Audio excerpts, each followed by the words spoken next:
the middle of these existing budget crises.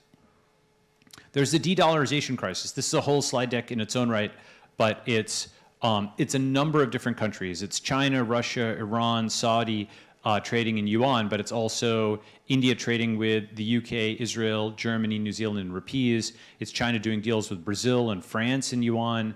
It's essentially a bunch of countries going back to their local currencies. For China, it's the yuan, but for India, it's a rupee. For Brazil, it's a real. For France, it's going to be the franc. They all want to de-dollarize because the dollar is not simply like a piece of paper, it's a network. And if you're on the dollar too much, then the US can deplatform you from that network at any time, as happened to the Russians, or in Canada has happened to the truckers, and they don't want to give up that level of sovereignty. So they don't want the extraterritoriality of the US dollar, okay? So we won't, they'll become vassals. This is what Macron has been saying, and this is why he's pushing for de-dollarization. And so that means that even the neutral parties, not China, Russia, Iran alone, but lots of neutral parties, France, Malaysia, Brazil, India, lots of these countries in the middle are now breaking away from the dollar. There's an auto loan crisis. Look at these spiking default rates. And again, this is looking like the run up to 2008, but I think where it spikes to will be higher than that. This is a massive issue that could crash the economy on its own. There's a credit card crisis. How about that? All-time high of $930 billion, March 30th, 2003. Okay, so consumers don't have money. There's a student loan crisis. Okay, that 1.8 trillion student loan debt. All these people had a 3-year pause, and now that future, the long term, is coming due. Okay.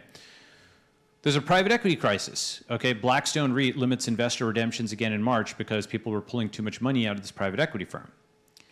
There's the insurance crisis. The backup plan for all these crises is insurance, but what do they hold? They hold safe assets. They hold bonds, and bonds and market. Those have also been destroyed, as I mentioned. The Fed devalued a bunch of these. Okay, especially if they bought them before 2022. So these long-term bonds have also gotten crushed. And all of this is against a backdrop of a divided, low-trust society where, there's no trust in media to report the truth. This is, at this point, bipartisan.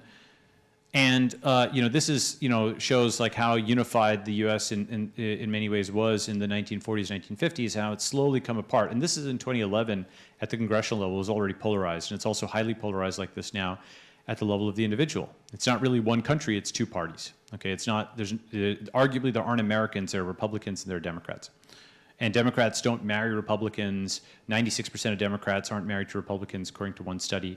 So it's becoming more and more partitioned. So it's not like one country that'll pull together in a crisis, it's really two. You saw this during COVID. Whatever position one side took, the other side took the opposite, and they switched multiple times.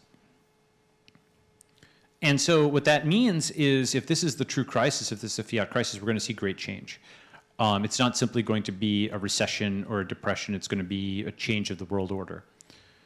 And so what comes next? It's very hard always to predict timing. In my view, it's 10% chance a fiat crisis happens in months, 70% in years, 90% decades, 1% in centuries. So I think, it's months to years probably, but I might be wrong. I don't think it takes more than 10 years for it to happen, but they're experts at kicking the can, so maybe they can kick the can another 10 years. I doubt that is the case, but who knows? So if this is happening, if we're now seeing the decline of the dollar and the rise of the yuan and the rupee and so on, and the rise of Bitcoin and Ethereum, well, what that means is the state itself becomes counterparty risk, and you should think about what happened to the Russians or the Canadian truckers or anybody else like that who is adverse to a Western government, and start thinking about private keys first. And so, I leave you with that, that new financial system, you're going to need to build it a little more quickly. So that is the talk on the fiat crisis. Thank you very much.